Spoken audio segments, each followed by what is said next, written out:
Yes, ni wataalamu wenu Wi-Farm kama kawaida yao. Leo wako kuwaonesha namna gani teknolojia inavyokwenda kwa kasi. Huu hapa ni mtambo wa kuvunia mazao mbalimbali ya swaswa ya nafaka. Kwa Kiingereza wanaliita combine harvester.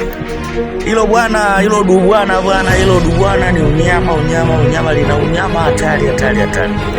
Yote tisa, lengo langu kubwa ni kuelekeza namna gani unaweza kudesign shamba lako ili uweze kuingiza hiyo mashine.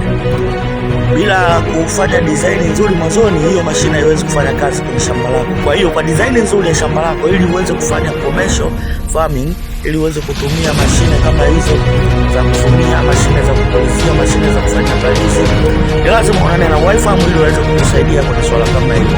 Kwa hiyo kama una changamoto yoyote kwenye design ya shamba, usisite kutafuta Wi-Farm. Kwa namba zetu zinazopita chini hapo, nitakusaidia. Karibuni sana Wi-Farm, nyama ni mwingi sana.